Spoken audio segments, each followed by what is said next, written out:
Tai ką, grįžtam? Grįžtam. Kur buvo? Papasakok, Audronė, kur buvai? Į ten buvau. O ten nebuvau, į ten nebuvau. Į ten nebuvau. Iš tikrųjų, planas mūsų kelionės keitėsi. Net nesakysiu kiek kartų. Jis iki Ž daėjo tikrai su visais savo pakeitimais. Tai ir pačioj kelioniai tie planai vis dar nenustojo keistis ir tikimės, kad Lvive nepasikeis ir jau tikrai grįšim namo rytoj bent jau. Nes ir išvažiavimas komplikuotas gavosi ir pačiu kelionės metu keitėsi daug kas. Kur turėjom važiuoti, nenuvažiavom, kur neturėjom būti, ten buvom. Pamatėm, kaip visą tai atrodo iš arti. Jo, jeigu trumpai, tai mes buvom nuvažiavę iki Krematorsko, važiavom pro Izumą, pro Charkivą, nuvažiavom iki Sumų. Ten turėjom daryti vienus dalykus, darėm kitus dalykus. Pamatėm tą, ko neturėjom pamatyti. Ir dabar esam pakeliui į Lvivą traukinį. Tikimės, kad garsas girdisi gerai. Normaliai gauna. Tai kokios tavo nuotaikos? Nuotaikos tai yra geros. Labai daug emocijų, viskas galvoje persipinę yra. Iš tikrųjų, aš jau net nebemoku rašyti, aš jau net nebežinau, ką rašyti, aš pradedu rašyti, aš net nebežinau, apie ką rašyti. Tiek visko daug yra ir kartais netgi žodžio pritrūksta tom visom emocijom išreikšti. Kaip tu? Irgi taip. Irgi taip pat. Tų emocijų daug. Ir net šiandien gal pasiėmiau parašyti ką nors ir sugebėjau parašyti, kad važiuojam namo, nes vakar daug visko buvo, užvakar daug visko buvo. Kiekvieną dieną daug įvykių, daug kelio, daug kilometrų. Ir netelpa viskas dabar ten. Jo, netelpa galvoj ir dar yra tas dalykas, kad kartais žodžių nebeužtenka. Nes vis tiek esi kažkiek apribotas laike. Ir surašyti vien faktų neužtenka. Nes žinom, kad ir jum ne viskas yra įdomu. Tikriausiai vis tiek reikia daugiau tokių kažkokių emocijų, kad iki emocijų daeiti neprašius faktų, tai vėl skamba taip kažkaip. Šitą iškirpsim. Šitą paliksim. Šitą paliksim. Ar mes pavargstam? Ne, sakyk, nu gerai. Ar mes pavargstam? Ar mes pavargstam?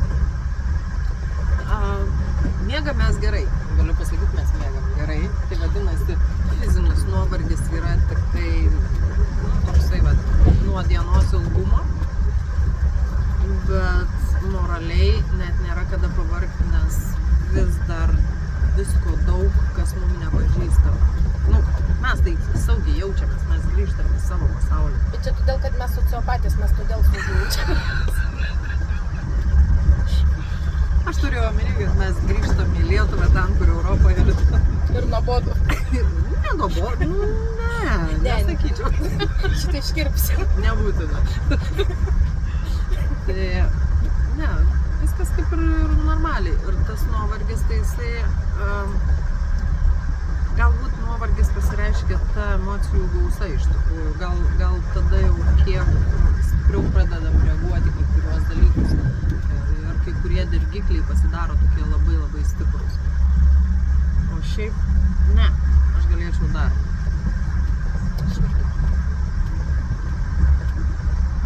Kai nereikia su tuo gyventi kiekvieną dieną, tai, aš sakau, tas saugumo jausmas.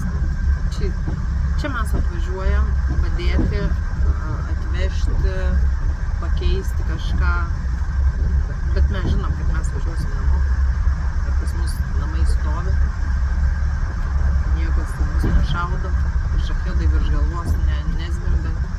Per kitko jie zvimbia mums virš galvų. Įdomus garsas. Jo, aš iš tikrųjų turbūt, kad pirmą kartą taip aiškiai tame dalyvavau. O jo. Nesu iki tol. Esu, sakykime, tam tikrų dalykų, gal mačius girdėjus. Kitokių dalykų mes matėm. Kitokių dalykų, bet šitą vat išgirdau pirmą kartą. Jo, aš irgi. Ir tie šaudimai naktį, kai naujų metų naktį visi rašė apie tai, kaip fejerverkus leidžia didžiosiuose miestuose, kas fotografavo ir džiaugiasi, kas ten skundėsi, kad gyvūnai kenčia. O mes sėdėjom po šachedų dangum ir medžiojo šachedus.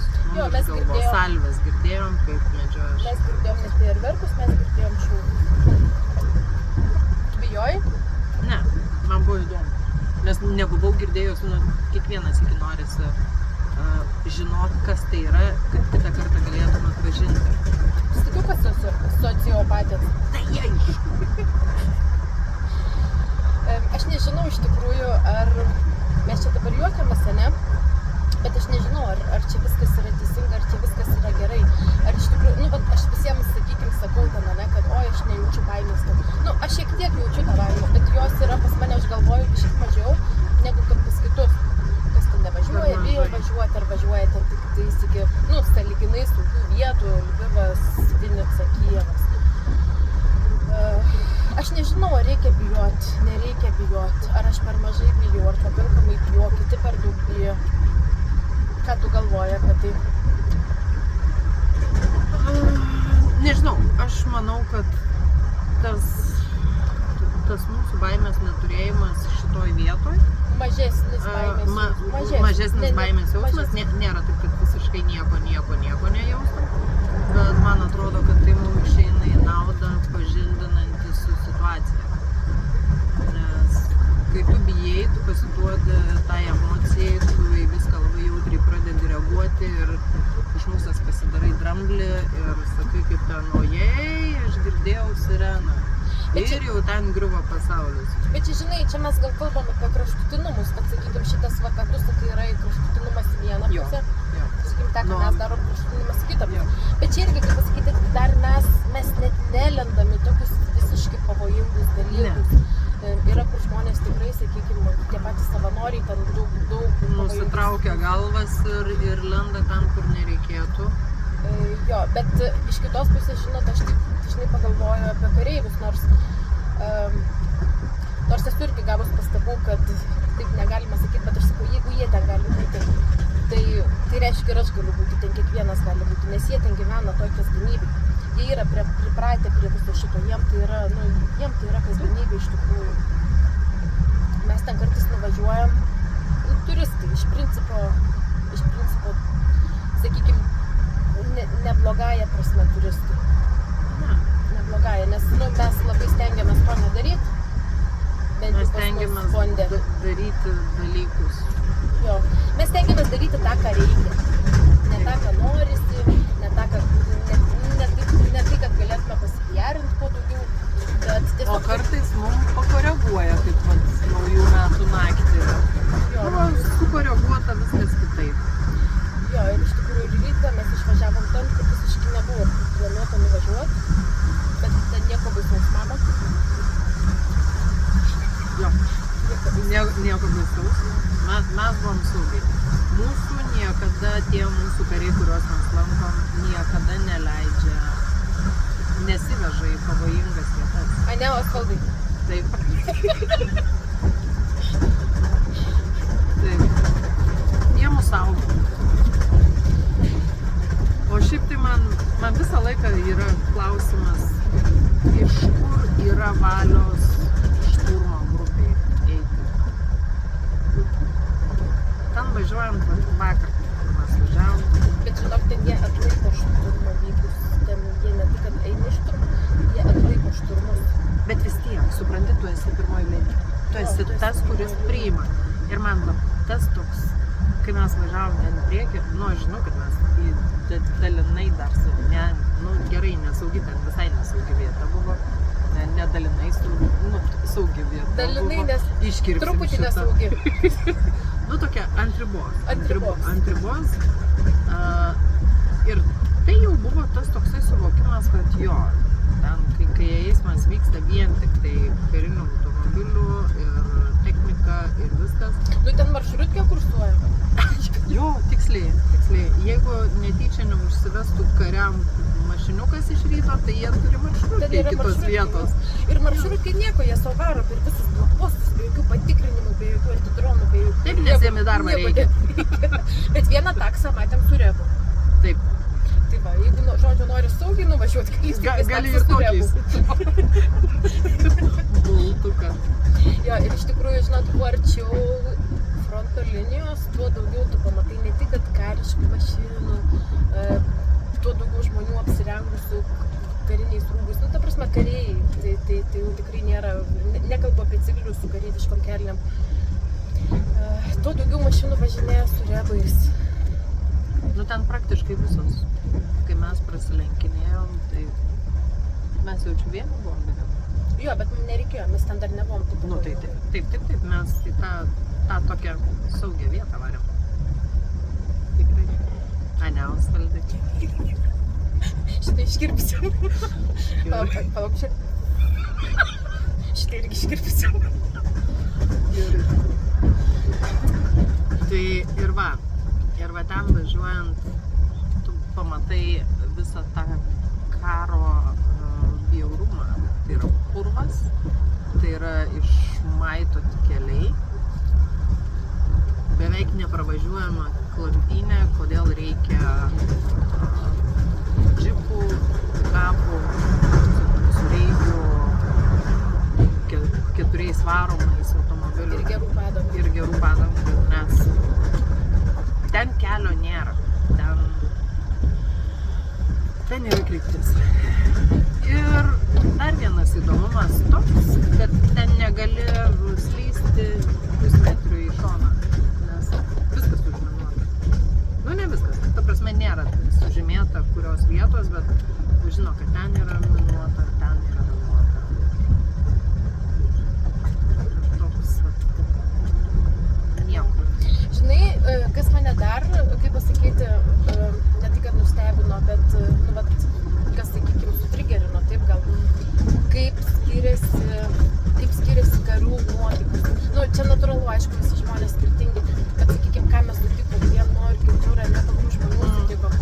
Ir, pavyzdžiui, mes sutikom ir kareivių, kuris dabar besigydo, ar ne, nu, ne tai, kad sutikom, tų kareivių mes sutinkam daug, bet mes tiesiog su jo vakarieniavom kartu, kaip pasakyti, jis buvo prie mūsų prisijungęs, jo nuotaikos yra vienos. Mes nuvažiavom į kitą vietą, ten žmogus tarnaujantis, bet irgi jau, sakykime, jaučia ir nuovargį, ir sako, noriu atostogų, ir kalba apie save. Paskui mes sutikom tokius motyvuotus, kad noris kartu su jais. Taip, drąsiai eičiau kartu. Gali padavinėti kuliukas. Ir pat ta tokia psichologinė atmosfera, jų nuotaikos, jos yra tokios skirtingos, nu kaip ir žmonės skirtingi, ir ta psichologinė jų būsena, nu taip yra svarbu, iš tikrųjų kiekvieno kario psichologinė būsena yra labai svarbi. Ir be abejo, kad kiekvienam žmogui yra labai svarbu, kad jį palaikytų. Ir išgirstų. Bet ir kiekvienam kariui svarbu. Kažkaip tai svarbu prie kiekvieno žmogus turbūt rasti priėjimą. O karių yra tiek daug, aš nežinau, ar ten kas nors ieško prie jų tų priėjimų. Greičiausiai ne. Ir greičiausiai, nu, blogiausiai jiem patiems blogiausiai, kad jie vieni su kitais negali apie tai kalbėtis, nes jie visi tame gyvena. Jie visi tame. Ir diena iš dienos, 3 metai baigėsi jau. Ir jie eina petys petin, žūsta draugai. Ir sakė, juos ten skirsto taip, kad nesusidraugautum, kad nebūtum iš to paties kaimo, kad nebūtų tau tokia trauma, tarkim, sužeistas ir tu jau ten nebeklausai jokių įsakymų ir bėgi gelbėti savo draugą. Ir tai, kad jie žūsta. Jie žūsta ir 5 iš karto, ir 2 iš karto. Ir kad nebūtų vienam. Tai va, važiavom pro Iziumą. Aišku, čia nieko naujo nepapasakos, tipo nėra internete ir ką ten. Bet vis tiek, šiaip tai, aš suprantu, jums tie vaizdai iš interneto ten didelio įspūdžio gal jau nedaro, ar tai nebedaro. Bet kai tu viską pamatai gyvai, prisimeni tą 5 aukštį. O jo. Ruskiai mir. Jo, ir žinai, kažkaip tai, nu gerai, tas 5 aukštis, pamatai nuotrauką internete, oho, kaip baisiai. O kai tu ten pamatai, kad vat, ir baldų liekanos perskirtas ir tu matai, kad kaip ten buvo sudėti baldai sustatyti. Ir paskui iš Izimo išvažiavus, ten yra toks kaimas Kamenka, kuris yra visiškai sugriautas. Ir aš pirmą kartą, bet iš tikrųjų mačiau tokį dalyką, kaip išminuojami yra laukai. Tik išvažiavus iš tos Kamenkos, šalia kelio stovėjo, nežinau, ten karys ar policininkas su ginklu. Ir po lauką važinėjo išminavimo mašina didžiulė. Ir kai pagalvoju, vat praėjo nuo Izimo išlaisvinimo, išvadavimo, sakykime, kažkiek laiko, ar ne, o ten vis dar aplinkui išminuoja laukus. Ir kaip tai yra pavojinga žmonėm gyvenantiem aplinkui. Iš kitos pusės, vat, kai pagalvoju ir pakalbė, ar ne, dar po antro pasaulinio karo, dar išminavimo darbai vyksta pasaulyje. Bet kai tu pamatai tos dalykus, tai yra... Kitaip juos jie išdirbinėja. Jie augina, jie ūkininkavo. Ir, gerai, pasakysiu tokį dalyką. Buvom gana arti sienos.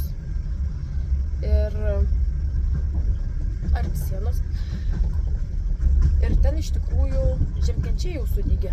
Išdirbti laukai ir sudygė žemkenčiai. Tai iš principo, jeigu kažkas ten bijo nuvažiuoti,